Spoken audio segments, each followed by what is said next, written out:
सुनिए जी, मुझे आपसे एक ज़रूरी बात करनी थी। दामिनी जी ने अपने पति महेश जी से कहा, जो अभी अभी ऑफिस से आए थे। अरे हाँ, जो बात करनी है बाद में करेंगे, मुझे थोड़ा सांस तो लेने दो। ऑफिस से आया हूँ थका हुआ, पहले एक कप चाय तो बना दो। महेश जी ने बैग रखते हुए कहा। तो दामिनी जी रसोई घर में चाय बनाने चली गई। कुछ देर बाद चाय लेकर आई। तब तक महेश जी भी फ्रेश होकर आराम से बैठे थे। हाँ, अब कहो भाग्यवान, क्या ज़रूरी बात करनी थी तुम्हें? महेश जी ने कहा। तो दामिनी जी चाय टेबल पर रखते हुए बोली, आज मेरी सहेली सुमन का फ़ोन आया था। उसने हमारे बेटे प्रीतम के लिए एक लड़की देखी है। बहुत सुंदर है, सुशील है और पढ़ी लिखी लड़की है। वो कह रही थी अगर हम चाहें तो वो हमारी ओर से उन लड़की वालों से बात करेगी। बाद में हम देख आएंगे। मैं तो राजी हूँ, आप क्या कहते हो? ये सुनकर चाय का घूंट भरते हुए महेश जी ने कहा, तुमको एक बार कहा समझ में नहीं आता है। प्रीतम ने साफ मना किया है कि वो अभी शादी नहीं करना चाहता। पहले उसकी इंटर्नशिप तो पूरी होने दो। जब वो डॉक्टर बन जाएगा, लड़कियों की लाइन लगेगी।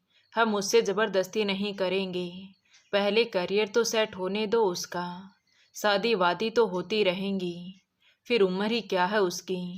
देखिए जी, आप समझते नहीं, मेरी सभी सहेलियों की बहुएं आ गई हैं।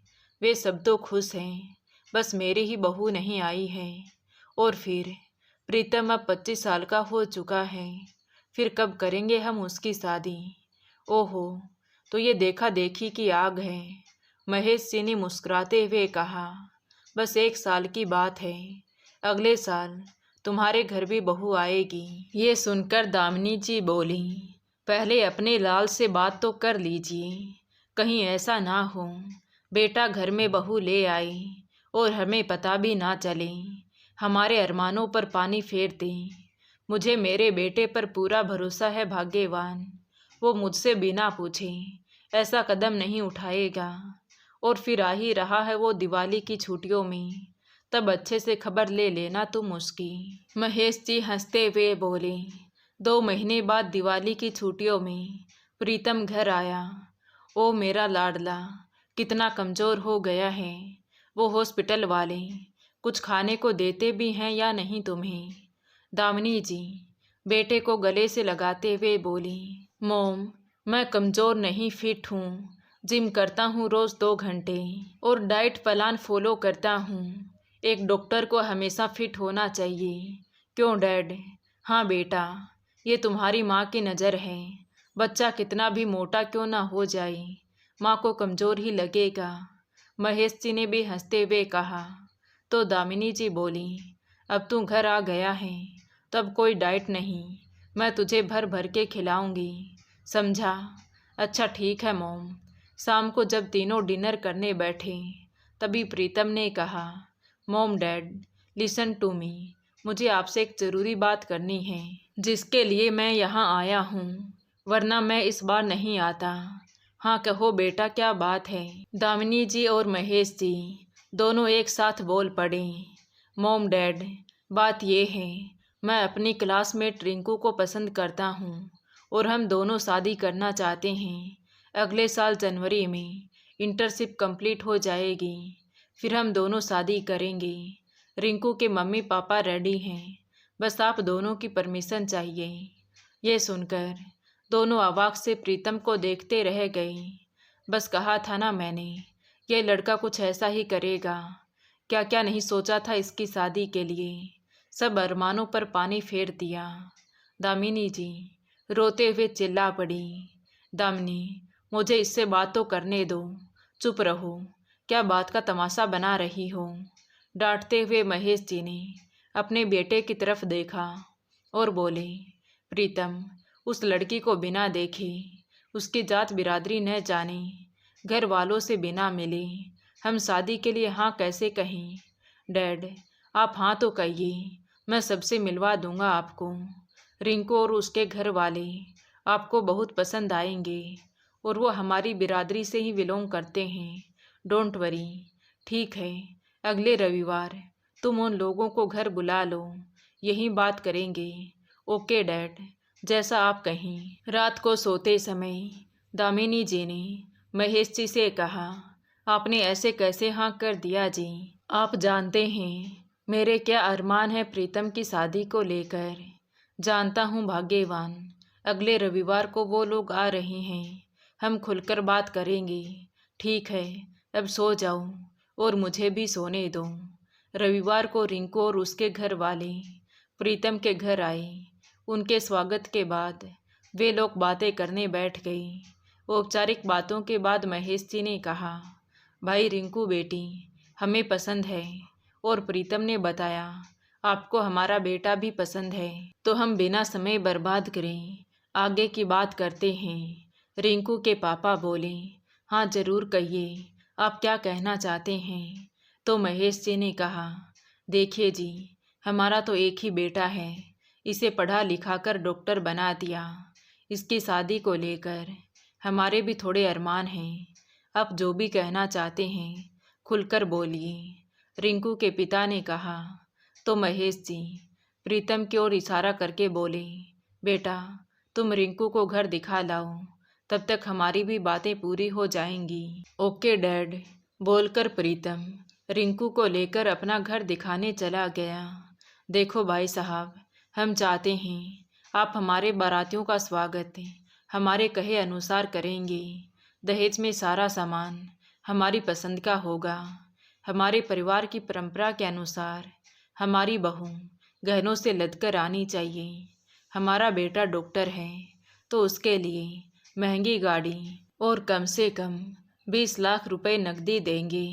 फिर इतने ऊंचे खानदान में रिश्ता भी तो करने जा रहे हो, इतनी रकम तो बहुत कम है। महेश जी अपनी पत्नी दामिनी जी की ओर देखते हुए बोले। तो रिंकू के पिता मोहन जी ने कहा, भाई साहब जितना आपने बताया उतना सब करने की मेरी हैसियत नहीं है।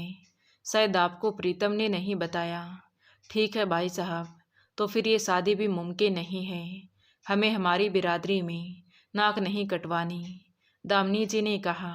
तो मोहन जी हाथ जोड़कर बोले, मैं आप लोगों के सामने हाथ जोड़ता हूँ, ये बच्चों की खुशी का सवाल है। फिर मेरी 2 बेटियाँ और 1 बेटा है, उनकी पढ़ाई लिखाई और शादी कैसे करूँगा? मैं तो बर्बाद हो जाऊँगा। देखिए आप हमारे सामने हाथ मत जोड़िए, वो सब आपकी टेंशन है, हमारी नहीं।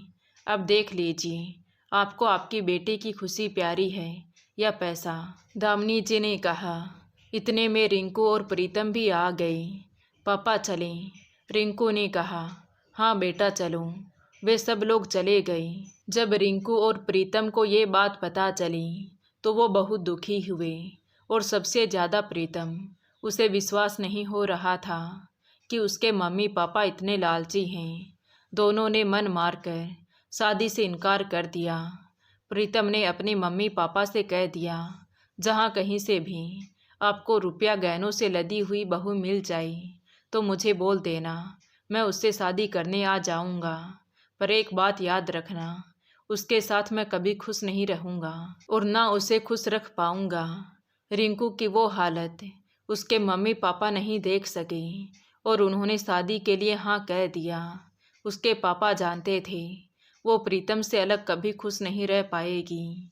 खैर इंटर्नशिप कंप्लीट होते ही दोनों की शादी हो गई।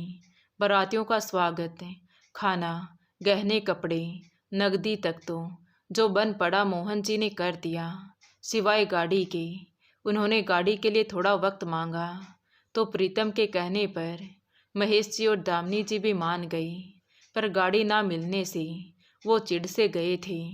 जब रिंकू शादी करके घर में पहली बार आई तो अपनी सासू माँ का चेहरा देखकर सहम सी गई।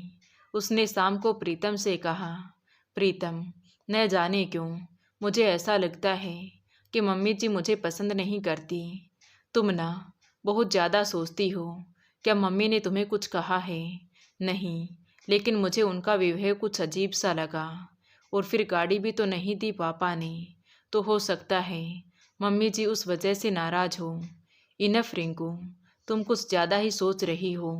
और फिर गाड़ी के लिए तुम्हारे पापा ने बोला है ना कि वो 6 महीने में दे देंगे।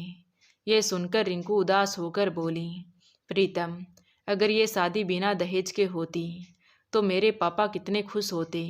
न जाने कैसे उन्होंने पैसों का जुगाड़ कर मेरी खुशी के लिए ये शादी की है। तो क्या अब तुम्हारे पापा इस शादी से खुश नहीं हैं? प्रीतम, मेरा वो मतलब नहीं है। अब उनको चिंता है कर्ज चुकाने की, सब भाई बहनों की पढ़ाई लिखाई की। रिंकू ने उदास होते हुए कहा। तो प्रीतम बोला, रिंकू, ये शादी बिना दहेज के नहीं हो सकती थी। हमारे खानदान की परंपरा है ये। इतना कहकर प्रीतम आंखें बंद कर सो गया। रिंकू समझ नहीं पाई कि प्रीतम इस तरह क्यों बिहेव कर रहा है। कल तक तो दहेज मांगने पर अपने माँ बाप से इतना अपसेट था, आज वो दहेज के इतने पक्ष में क्यों हो गया।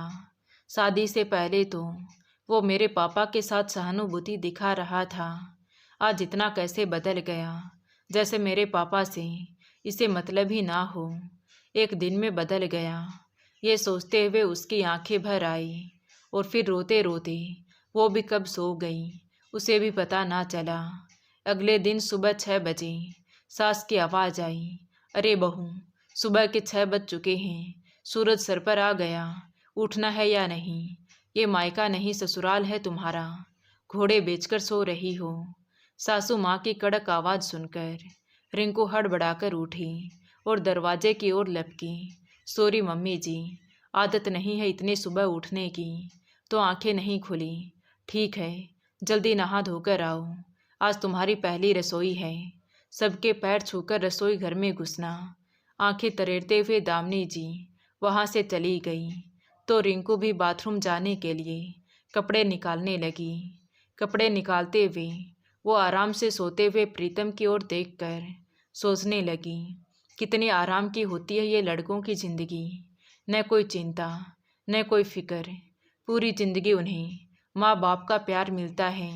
शादी के बाद भी उन्हें अपना घर छोड़कर जाना नहीं पड़ता, ना सास ससुर के ताने और न दहेज की चिंता, बस अपने हिसाब से जीते हैं।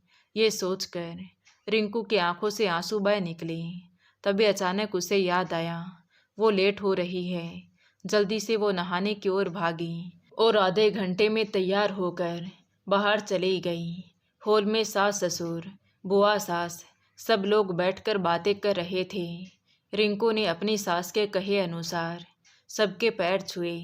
तभी दामिनी जी बोली, बहू, पहले सबके लिए चाय बना दे। रिंकू किचन में जाकर सबके लिए एक कड़क सी चाय बना लाई। सबने चाय पीकर बहुत तारीफ की, सिवाय उसकी सास के। चाय पीकर बुआ सास उठी और पहली रसोई और मुंह दिखाई के नेक में सोने के झुमके दिए। चाची ने सोने के कड़े दिए। ये सब पाकर रिंकू खुश हो रही थी कि तभी उसकी सास ने हाथ से सब छीनते हुए कहा, बहू, इनको तो मैं संभाल कर रखती हूँ, तुम नाश्ता बना लाओ। रिंकू के 1 मिनट की खुशी फिर टेंशन और गुस्से में बदल गई। वो अनमने ढंग से किचन की ओर बढ़ गई। कुछ देर बाद सबको नाश्ता देकर खुद भी नाश्ता करने बैठी थी कि दामिनी जी ने आदेश दिया, बहू, दोपहर का खाना समय से बना देना। ये सुनकर रिंकू झल्ला उठी। ये किस अजीब झमेले में फंस गई हूँ मैं। कहाँ डॉक्टर बनती और नौकर चाकर काम करती और कहाँ गृहिणी बन रसोई में खप रही हूँ। किस्मत पर रोना आ रहा था। मन में बड़बड़ाते हुए वो बर्तन समेटकर खाना बनाने की तैयारी करने लगी। करीब 2 बजे रिंकू सबको खाना खिलाकर बर्तन समेटकर फ्री हुई कि तभी बुआ सास ने आकर कहा, बहू, अब इस घर की जिम्मेदारी तुम्हारी है। अपने सास ससुर को खुश रखना, कभी ऊंची आवाज़ में बात मत करना। ये बोलकर बुआ सास और चाची सास अपने घर चली गई। सबके जाने के बाद रिंकू मन ही मन सोचने लगी, क्यों एक बहू को ही सब जिम्मेदारियां समझाई जाती हैं? क्या परिवार की एक बहू के प्रति कोई जिम्मेदारी नहीं होती? थोड़ी आज़ादी उसे भी तो मिलनी चाहिए। वो भी अपना घर परिवार, माँ बाप, भाई बहन सबको छोड़कर एक नए परिवार में आई है। लेकिन नहीं, सब बहू को हिदायत दे रहे हैं। सास से तो कोई ये नहीं कहता कि नई बहू आई है, उसको खुश रखना, थोड़ी जिम्मेदारी तुम भी बांट लेना, उसे माँ बाप का प्यार देना। सच पूछो तो ये दुनिया जालिम है। बस अपने ही नियम कायदे उसूल कर रखे हैं इन्होंने। नई बहू की हर आस लगाए बैठे हैं, पर उसकी इच्छा क्या है कोई नहीं जानना चाहता। खैर, कुछ दिन बाद प्रीतम अपने अस्पताल में जाने लगा। अब तो रिंकू की सासू माँ दामिनी जी रिंकू को और भी ज़्यादा टॉर्चर करने लगी। हर रोज़ वो रिंकू को यही सुनाती कि मेरे बेटे के लिए लड़की के साथ साथ भर भर के दहेज दे रहे थे, लेकिन मेरे बेटे ने तो किस्मत ही फोड़ ली जो गरीब घर से लड़की ले आया। ये सब सुनकर रिंकू का खून खौल उठता, पर वो ताने चुपचाप सहती रही। कभी कभी जब सास ज़्यादा ही ताने मारती तो रिंकू सह नहीं पाती और गुस्सा प्रीतम पर उतारती, लेकिन प्रीतम अपनी माँ के बारे में कुछ नहीं सुन सकता था।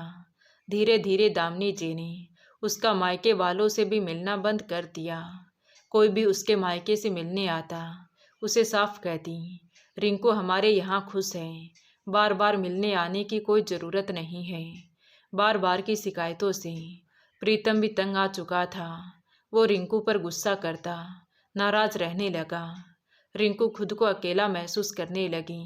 सुबह प्रीतम और उसके पिता तो चले जाते और वो पीछे से पूरे दिन सास के ताने सुनती। सास उससे कभी प्यार से बात नहीं करती, ना उसे कहीं जाने देती। रिंकू घुट गई थी इस माहौल में, एकदम चिड़चिड़ी सी रहने लगी। अपने सास ससुर से डरी सहमी उनके इशारों पर नाचने वाली गुड़िया बन गई। और सबसे बड़ी गलती प्रीतम ने की। जिस लड़की को प्यार से अपनी दुल्हन बनाकर लाया था, उस लड़की के बार बार कहने पर भी उसकी समस्या पर ध्यान नहीं दिया। उसने ये भी नहीं देखा हर पल खिलखिलाने वाली रिंकू अब शांत क्यों रहने लगी है। क्या उसे अपने घर और माँ पापा की याद नहीं आती होगी? कभी तो उनसे मिला लाई, पर नहीं, वो तो सिर्फ अपनी माँ के नक्शे कदम पर चलता है, चाहे वो गलत ही क्यों ना हो। दिन ऐसे ही बीतते रहे। एक दिन प्रीतम और महेश जी तो सुबह ही निकल गए और दामिनी जी भी अपनी सहेलियों के साथ घूमने चली गई। रिंकू घर पर अकेली थी। वो सारा काम खत्म कर आराम करने के लिए कमरे में जा ही रही थी कि तभी दरवाजे की घंटी बजी। रिंकू के बचपन की सहेली और उसके साथ MBBS की हुई शोभा घर पर आई थी। उन दोनों को अचानक अपने सामने देखकर रिंकू की आंखों से खुशी के आंसू छलक आए। वो आगे बढ़ी और उनको गले से लगा लिया। तभी शोभा ने उसे अलग करते हुए कहा, ये क्या हाल बना रखा है तूने अपना? कितनी कमज़ोर और पतली हो गई है। ससुराल में कुछ खाती नहीं क्या, या फिर कोई परेशानी है? अगर कोई तुझे देखेगा तो पहचानेगा भी नहीं। तुझे हुआ क्या है, तू बता तो सही। और फिर तू रो क्यों रही है? तभी रिंकू रोते हुए बोली, तुम दोनों बैठो, मैं तुम्हारे लिए चाय पानी लेकर आती हूँ। नहीं, तू पहले ये बता, तुझे हुआ क्या है? देख, अगर ऐसा कुछ है तो तू सब बता दे मुझे। उस प्रीतम को तो मैं देख लूँगी। तूने लव मैरिज की थी ना उससे, शादी से पहले बड़ा बनता था, और अब मेरी फूल सी बच्ची का क्या हाल बना दिया है। शोभा ने उसे गले से लगाते हुए कहा। तभी रिंकू के बचपन की सहेली कविता बोली, तुम दोनों बैठो, मैं तुम्हारे लिए चाय लेकर आती हूँ, फिर शांति से बैठकर बातें करेंगे। कहते हुए वो किचन की ओर चली गई। कुछ देर में ही कविता चाय लेकर आ गई तो उन्होंने पहले आराम से चाय पी। फिर शोभा बोली, अब बता रिंकू, क्या हुआ है तुझे? तू शारीरिक और मानसिक रूप से इतनी कमज़ोर कैसे हो गई? तो रिंकू ने वो सब बताया कि कैसे उसके ससुराल वालों ने उसके पापा से भर भर के दहेज मांगा। पहले दिन से उसे मेंटली टॉर्चर कर रहे हैं। दहेज में पापा गाड़ी नहीं दे पाए थे, बस उसी के लिए रोज़ सासू माँ सुनाती रहती है। पापा पहले ही बहुत कर्ज में डूब चुके हैं, गाड़ी का कर्ज और नहीं उठा सकते। सास और ससुर कहते हैं मेरे पापा ने उनके साथ धोखा किया है। मैंने जी जान लगा दी सबको खुश रखने के लिए, पर फिर भी बदले में गालियाँ सुनने को मिलती हैं। मैंने डॉक्टर की पढ़ाई की, ताकि मैं डॉक्टर बन सकूं। पर सास घर से बाहर पैर तक नहीं रखने देती, मेरे घर वालों से मिलने तक नहीं देती। वो तो तू आज अच्छे समय पर आ गई, वरना तुझे मेरी शक्ल तक नहीं देखने देती। अब तुम ही बताओ, इस चार दीवारी में बिना किसी के प्यार के, मीठे बोल की भूखी मैं कैसे वो रिंकू बन जाऊं। खाने तक में उनका आदेश चलता है, मैं क्या खाऊं क्या नहीं। तू ही बता, मैं क्या करूं, कैसे इस कैद से आज़ाद हो जाऊं। अगर ऐसा ही चलता रहा तो मैं मर जाऊंगी एक दिन। कहते हुए रिंकू जोर जोर से रोने लगी। तभी शोभा और कविता के भी आंसू आ गए। वो रिंकू के आंसू पोंछते हुए बोली, रिंकू, इन सब में तेरा वो पति, वो कुछ नहीं कहता तेरी ये हालत देखकर। तो रिंकू गुस्से में बोली, उसे मेरी ये हालत दिखेगी तब ना। अपनी माँ के पल्लू से बंधा हुआ है, कुछ कहती हूँ तो चिल्लाता है। कहता है, क्या कमी है तुझे इस घर में, माँ कितना चाहती है, फिर भी शिकायतें करती रहती हो। मैंने एक दिन कहा कि मैं भी नौकरी करना चाहती हूँ। पापा ने मुझे डॉक्टर बनाने के लिए कितने पैसे लगाए मेरे ऊपर, तो वो कहने लगा कि हमारे घर की बहुएं नौकरी नहीं करती और तेरे पापा के पास इतने ही पैसे हैं, तो वो मुझे गाड़ी क्यों नहीं दे देते ताकि सब खुश रहें।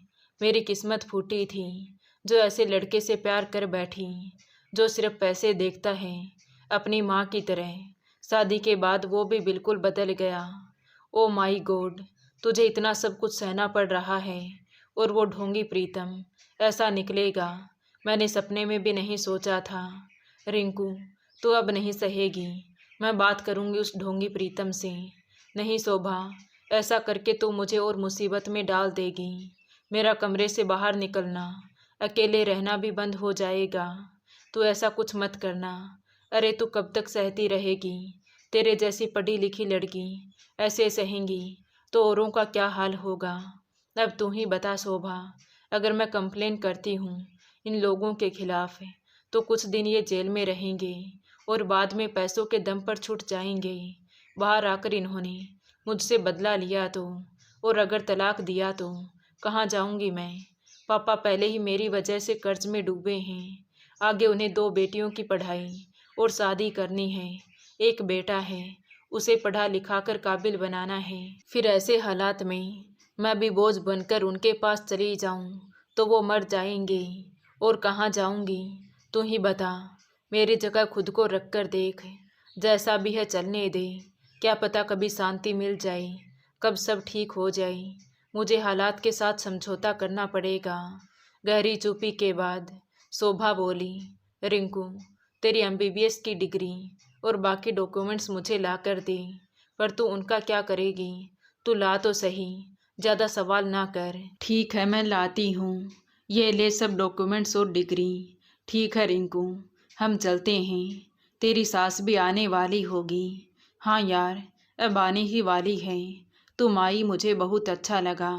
आज बहुत दिनों बाद किसी अपने को देखकर इतना सुकून मिला है कि क्या ही बताऊं। तभी कविता ने अपने बैग से फ़ोन निकाल कर रिंकू को दिया और बोली, रिंकू, तू ये फ़ोन रख, और हाँ, इसको छुपा कर रखना। जब भी तू अकेली हो मुझे मैसेज कर देना।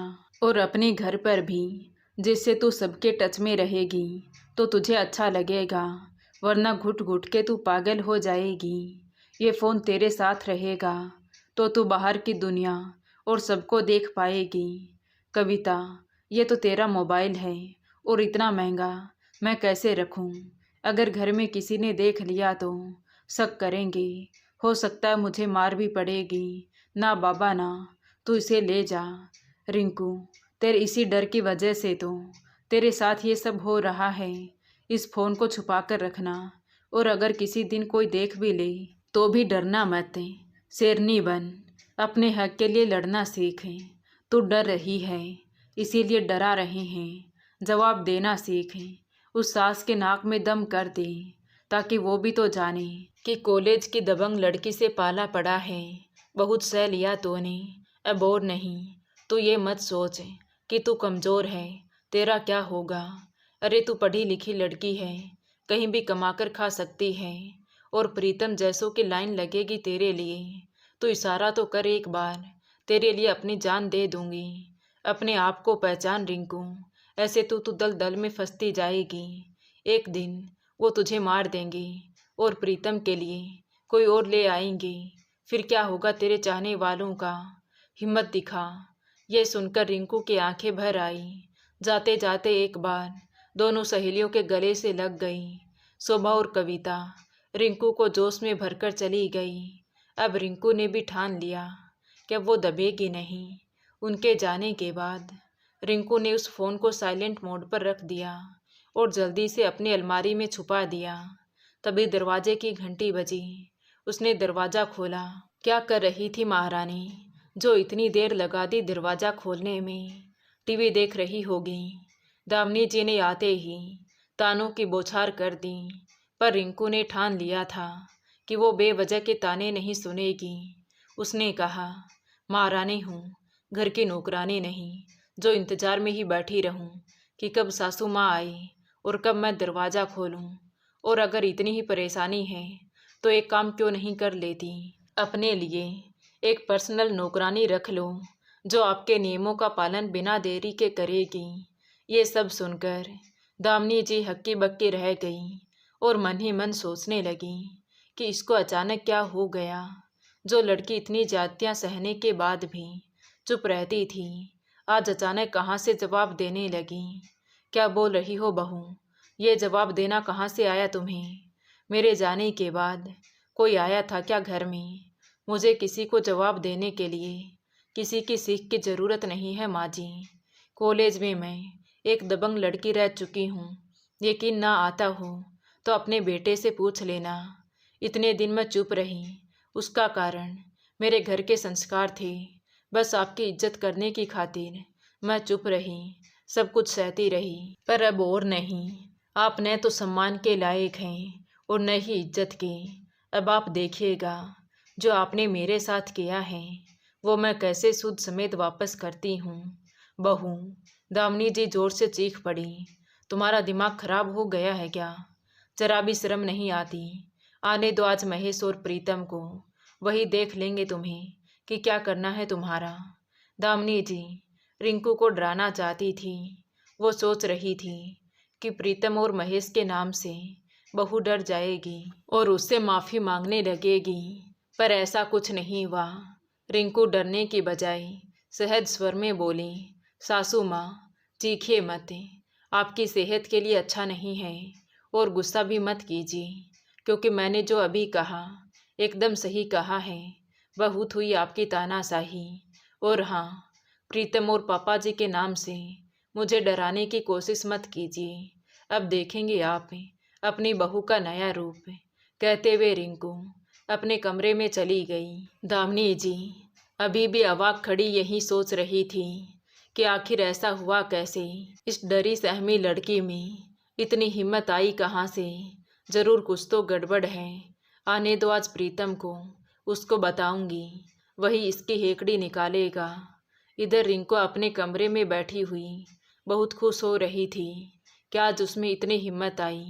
काश वो अपने अंदर बैठी इस दबंग रिंकू को कभी मरने ही ना देती, तो आज ये दिन ना देखना पड़ता। खैर, देर आई दुरुस्त आई। थैंक्स टू शोभा और कविता। आज तुम न आई होती तो मैं अपने अंदर की रिंकू को पहचान ही नहीं पाती। बस जातियाँ सहती रहती। शायद ये सब सहते हुए मर भी जाती एक दिन। अपने माँ बाप से भी नहीं मिल पाती। अब तो मैं वो सब करूँगी जो मैं करना चाहती हूँ, जिस पर इन लोगों ने बेवजह पाबंदी लगाई हुई है। चलो शोभा को मैसेज कर थैंक्स ही बोल देती हूँ। उसे ये सब बताऊँगी तो वो खुश हो जाएगी। उसने अलमारी से फ़ोन निकाला, देखा तो शोभा के कई फ़ोन और मैसेज आए हुए थे। तो रिंकू ने जो वाक़या आज हुआ उसे पूरा टाइप कर लास्ट में थैंक यू भी लिख दिया। शोभा और कविता जब इस मैसेज को देखेंगी तो दोनों खुश हो जाएंगी। मन ही मन खुश होते हुए रिंकू सोचने लगी कि शाम को प्रीतम और पापा जी को मम्मी जी ज़रूर सारी बातें बताएंगी, और वो दोनों तो मम्मी जी के गुलाम हैं। अगर ये कदम उल्टा पड़ गया तो क्या होगा? नहीं, मैं ऐसा नहीं होने दूंगी। कुछ ऐसा करूंगी कि उन दोनों को यही लगे कि मम्मी जी झूठ बोल रही है। मैं सासू माँ को सबक सिखाकर रहूंगी, चाहे इसके लिए मुझे झूठ ही क्यों ना बोलना पड़े। शाम हुई तो दामिनी जी गुस्से में भरी बस घड़ी देख रही थी कि कब 7 बजे और कब महेश जी और प्रीतम घर आए। उन्हें आज बहू की सारी बातें बताऊंगी। जब वो दोनों रिंकू को डांट लगाएंगे तब पता चलेगा कि जवाब देना क्या होता है। इधर रिंकू बेचैन थी। वो किचन में प्रीतम और महेश जी की पसंद का खाना बनाने में जुटी हुई थी। 7 बजने से पहले वो खाना बनाकर सारा काम खत्म करना चाहती थी, क्योंकि दामिनी जी महेश जी और प्रीतम को भड़का सकती थी। जो उसने न कहा वो भी कह देती, और अगर ऐसा हो गया तो वो सफाई भी नहीं दे पाएगी। इसीलिए उसने जल्दी से खाना ख़त्म किया, डिनर रेडी कर पूरा किचन साफ किया और बाहर बैठक में आकर बैठ गई, जहां दामिनी जी इधर उधर मंडरा रही थी। रिंकू को उसे देखकर मन ही मन हंसी आ रही थी। तभी दरवाजे की घंटी बजी। दामिनी जी ने दौड़कर दरवाज़ा खोला तो दरवाजे पर पड़ोस की मिश्रा जी खड़ी थी। अरे क्या हुआ दामिनी, तू क्या मेरा ही इंतजार कर रही थी?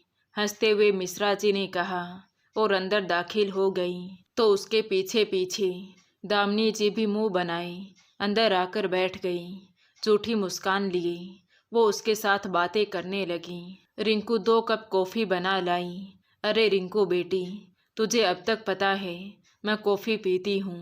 मैं तो लास्ट तुमसे शादी के 10 दिन बाद ही मिली थी। उस बात को 10 महीने गुजर गए। हाँ आंटी जी, मुझे याद है। पर आंटी जी, ये तो गलत बात है। आप उस दिन बाद मिलने नहीं आई। हमारा घर कोई इतनी दूर तो है नहीं, क्या पा ही नहीं सकती। अरे बेटी, क्या करूं, टाइम ही नहीं मिल पाता। सुबह से शाम तक मेरी 1.5 साल की पोती परी को संभालती हूँ। बहू जॉब करती है, उसे इतना समय नहीं रहता। आज वो जल्दी घर आ गई तो पोती को उसके हवाले कर मैं भी यहाँ मिलने चली आई। और वैसे बेटा, तूने भी तो डॉक्टरी की पढ़ाई की है, पर तू 1 साल से घर क्यों बैठी है? अरे सरकारी ना सही, कोई प्राइवेट ही कर लेती। ये सुनकर रिंकू की आंखें भर आई।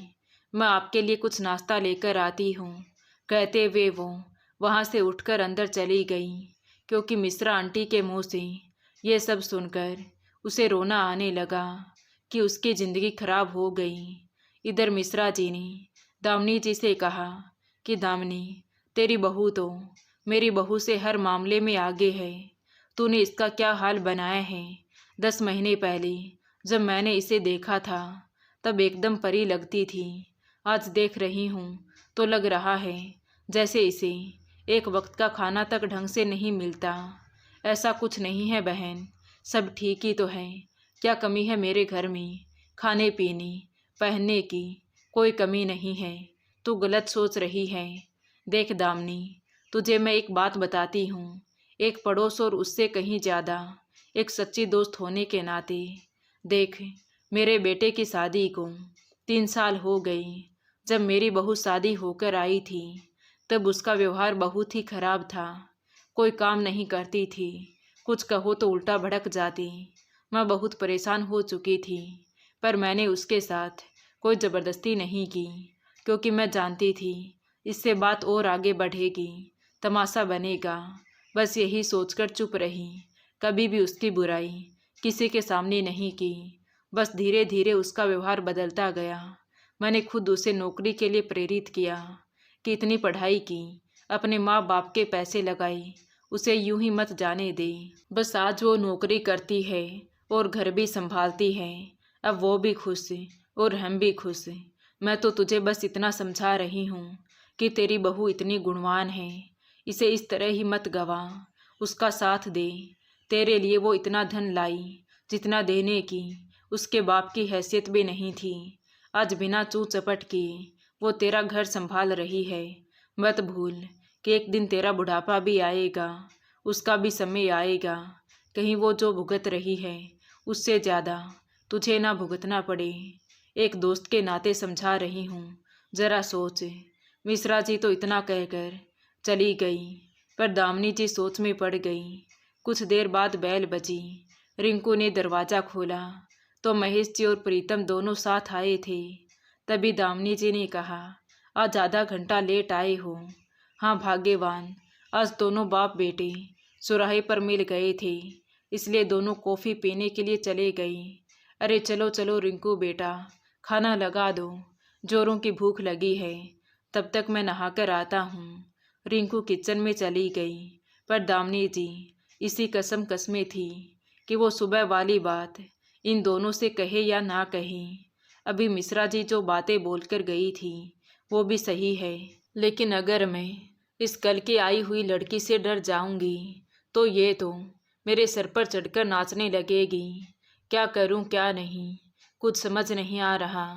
तभी आवाज़ आई, मम्मी जी खाना लग गया है, आ जाओ। सब खाना खाने लगे। महेश जी ने खाना देखते ही कहा, अरे आज तो मेरा और प्रीतम का फेवरेट खाना बना है। क्या खास बात है आज? कुछ नहीं पापा जी, बस ऐसे ही। मोम, आज आप इतनी चुप क्यों हैं? क्या हुआ? कोई टेंशन, कोई परेशानी है? प्रीतम ने दामिनी जी की ओर देखते हुए पूछा। तो रिंकू की धड़कन तेज हो गई।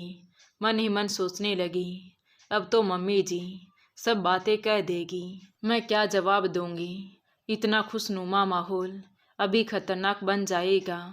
ये सोचते हुए वो चुपचाप खाते जा रही थी। क्या हुआ भाग्यवान, कहीं किटी पार्टी में झगड़ा कर लिया क्या?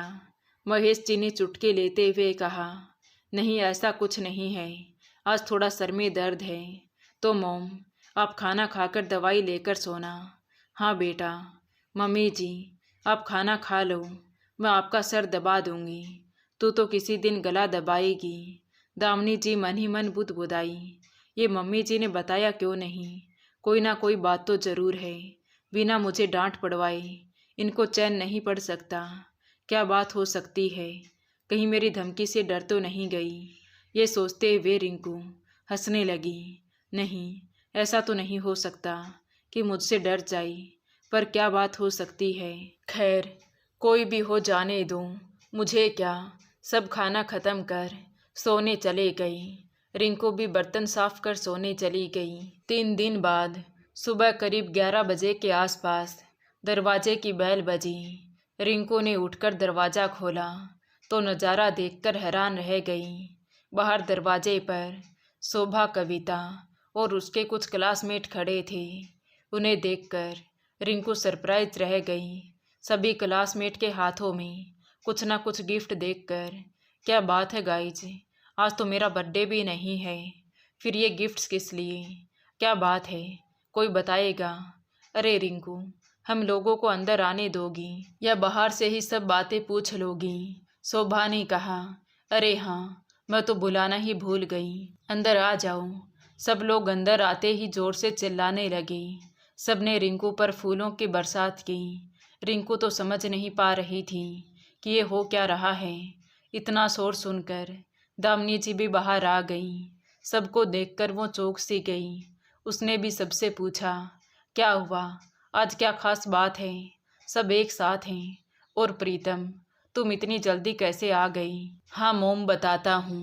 इससे पहले कि प्रीतम कुछ बोलता, उसके दोस्त अनिल ने बीच में ही टोक दिया, आंटी जी प्लीज़ हम सारा सस्पेंस खोलें, उससे पहले आप कुछ खाने के लिए ले आइए, चाय नाश्ता वगैरह, क्योंकि चाय नाश्ता करते हुए खुशखबरी सुनाने का मज़ा दोगुना हो जाता है। तो फीकी सी हंसी हंसते हुए दामिनी जी किचन की ओर चली गई। फ्रेंड्स, तुम लोग बताते क्यों नहीं, आज क्या खास बात है? ना तो मेरा जन्मदिन है और ना ही शादी की सालगिरह। अरे पहले चाय नाश्ता तो करने दो, बाद में सब पता चल जाएगा। कुछ देर बाद सब ने चाय नाश्ता ख़त्म किया। फिर प्रीतम खड़ा हुआ और बोला, सो गाइज, ज़्यादा सस्पेंस न रखते हुए मैं प्रीतम जो बताने जा रहा हूँ कि मिसेज रिंकू शर्मा का हमारे शहर के नामी अस्पताल में उनकी डिग्री और अच्छी परफॉर्मेंस की बदौलत सिलेक्शन हुआ है और उनका 10 तारीख को इंटरव्यू है। यह सुनकर रिंकू को विश्वास नहीं हो रहा था कि ये कैसे संभव हो सकता है। ये सब शोभा के कारण पॉसिबल हुआ है। तुम उसी से पूछो। रिंकू ने शोभा की तरफ देखा तो वो बोली, रिंकू डार्लिंग, मेरे पास तेरे सब डॉक्यूमेंट्स थे और कुछ बड़े डॉक्टरों से मेरी जान पहचान थी।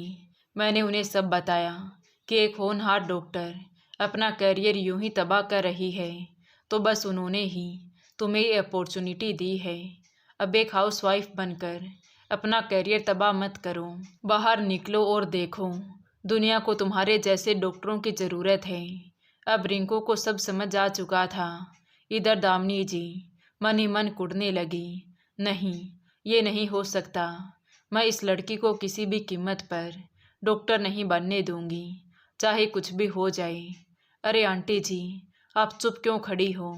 आप कुछ नहीं कहेंगी? इस इतने बड़े खुशी के मौके पर शोभा ने कहा तो कविता बोली, अरे शोभा, तू भी कैसी बातें कर रही है? आंटी जी अपना स्पीच अभी जाया नहीं करेंगी। वो जब रिंकू डॉक्टर बन जाएगी तब एक शानदार पार्टी देंगी, तब बोलेंगी, क्यों आंटी जी, सही कहा ना मैंने? तो दामिनी जी हल्की सी मुस्कुरा दी। सबने रिंकू को गिफ्ट दिए और काफ़ी देर बातचीत और सब प्रक्रिया समझाने के बाद सब चले गई। रिंकू भी अपने कमरे में चली गई। तभी पीछे से प्रीतम आया और बोला, रिंकू, आज बहुत खुशी का दिन है, इसलिए शाम को रेडी रहना, मूवी और डिनर के लिए चलेंगे। लेकिन प्रीतम, क्या मम्मी जी और पापा जी मानेंगे? उन्हें क्या प्रॉब्लम होगी यार? वो तो उल्टा खुश होंगे, उनकी भी तो इज्जत बढ़ जाएगी ना। चलो अब मैं चलता हूँ, लेट हो रहा हूँ। Okay bye. बनावटी मुस्कान लिए रिंकू ने भी बाय किया। वो जानती थी कि प्रीतम झूठ बोल रहा है, क्योंकि एक दिन उसने ही कहा था कि हमारे घर की बहुएं जॉब नहीं करती, और आज ये खुश होने का बहाना कर रहा है। पर अब चाहे कुछ भी हो जाए, मैं किसी के रोकने से नहीं रुकने वाली। शाम को करीब 6 बजे प्रीतम ने फ़ोन किया। लैंडलाइन की घंटी बजी तो दामिनी जी ने दौड़ते हुए फ़ोन उठाया। हेलो मॉम, मैं प्रीतम बोल रहा हूँ। रिंकू कहाँ है? किचन में है, खाना बना रही है। अरे, मैंने उसको बोला था ना कि रेडी रहना, शाम को मूवी और डिनर पर जाएंगे। आप बात करवाओ मेरी उससे। 1 मिनट बेटा, किससे पूछकर तुमने ये मूवी और डिनर का प्लान बनाया है?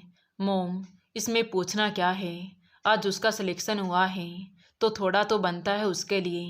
बेटा, तुम घर आ जाओ, फिर बात करते हैं। मॉम, आप उसे बोल तो दो, रेडी हो जाए। ओके। इतना बोलकर दामिनी जी ने फ़ोन काट दिया। इसका कुछ तो करना पड़ेगा, वरना ये लड़की हमारा इस घर में रहना दू भर कर देगी। दामिनी जी बड़बड़ाती हुई किचन की ओर लपकी। कहाँ जाने की तैयारी की जा रही है आज मैडम जी? दामिनी जी गुस्से में बोली, कहीं भी तो नहीं मम्मी जी, अब ज़्यादा भोली मत बन। फिल्म और डिनर के लिए जा रही है, मुझसे बिना पूछे प्लान बनाया तुमने। देखिए मम्मी जी, न तो ये मेरा प्लान है और न ही मैं कहीं जा रही हूँ। ये आपके बेटे ने तय किया था, आप उसी से पूछना। सुन लड़की, तू जो ये डॉक्टर बनने का सपना देख रही है ना, तू कभी डॉक्टर नहीं बन पाएगी। जब तक मैं जिंदा हूँ तब तक तो नहीं। डॉक्टर तो मैं बनकर रहूँगी मम्मी जी, चाहे जो हो जाए। तू डॉक्टर एक ही शर्त पर बनेगी। अपने बाप को बोल मेरे बेटे को गाड़ी दे। 6 महीने का समय दिया था और 10 महीने हो गए। मम्मी जी, मैं डॉक्टर बन जाऊंगी तो आपको गाड़ी ला दूंगी। पापा की इतनी हैसियत नहीं है कि वो गाड़ी खरीद कर दे सकें। जब हैसियत नहीं थी तो शादी क्यों की इस बड़े घर में? सब जानती हूँ मैं। तुझे और तेरे बाप को अमीर लड़का देखा नहीं कि डोरे डाल दिए, और वो तेरा बाप है, उसके तो मज़े हो गए। लड़की ने अच्छा लड़का फंसा लिया। यही संस्कार देता है तुम सबको। जब पैसे खर्च नहीं कर सकता तो पैदा क्यों करता है? बस मम्मी जी, बहुत हो गया। अब मैं मेरे माँ बाप के खिलाफ एक शब्द भी नहीं सुनूंगी। चुप कर लड़की।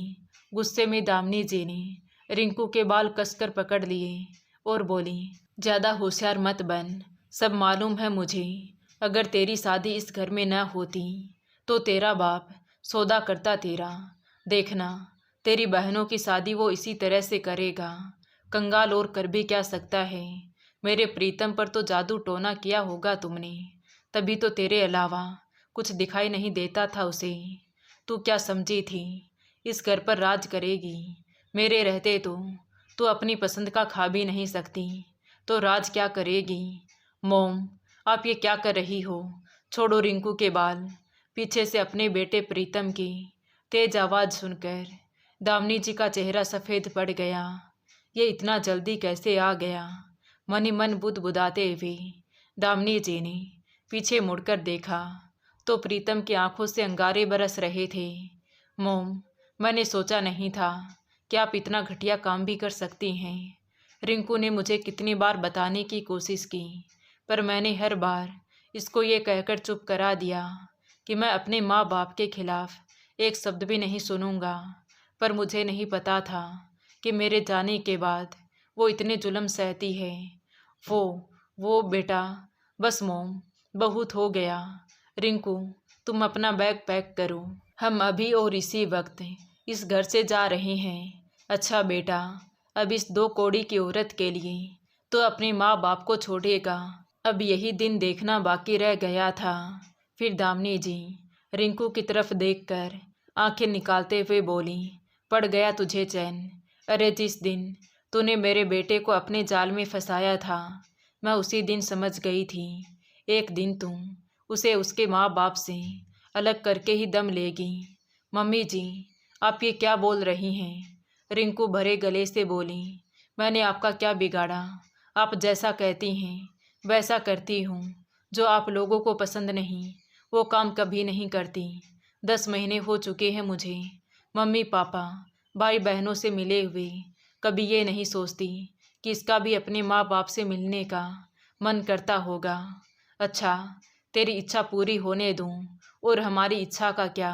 जो तेरे बाप ने अभी तक गाड़ी देने की इच्छा अधूरी छोड़ रखी है। बस मोम, बहुत हो गया। आप अपने लालच में इतनी गिर जाओगी, मैंने सोचा नहीं था। रिंकू, तुम जल्दी से अपना बैग पैक करो। आज इतनी खुशी के मौके पर मैं तुम्हारी आंखों में आंसू नहीं देख सकता। ये सुनकर रिंकू बहते आंसुओं के साथ अंदर चली गई और अपना सामान पैक करके ले आई। सॉरी मोम, मैं ऐसा कभी नहीं करना चाहता था, लेकिन आपने मुझे मजबूर कर दिया। इतना कहकर प्रीतम रिंकू का हाथ पकड़कर घर से बाहर निकल गया। दामिनी जी वहीं अपना सर पकड़कर बैठ गई। उसने कभी सोचा नहीं था कि उसके लालच के चक्कर में उसका बेटा एक दिन उन्हें छोड़कर चला जाएगा। कुछ देर बाद महेश जी घर आए तो दामिनी जी की आंखों से बहते आंसुओं को देखकर घबराते हुए बोली, अरे क्या हुआ भाग्यवान, आज इतनी खुशी के मौके पर तुम रो क्यों रही हो? दामिनी जी कुछ नहीं बोल पा रही थी। तभी महेश जी पानी लेकर आई और दामिनी जी को देते हुए बोली, अब बताओगी भी हुआ क्या है? अरे हुआ क्या है? वही हुआ जो हमने कभी सोचा ही नहीं था। तुम्हारा लाल ये घर छोड़कर चला गया है। क्या? तुम ये क्या बोल रही हो?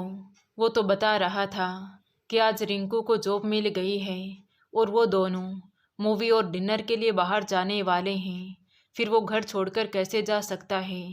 दामिनी जी कुछ नहीं बोली तो महेश जी को समझते देर नहीं लगी। अच्छा, तो आपने उसे कुछ ना कुछ कहा होगा।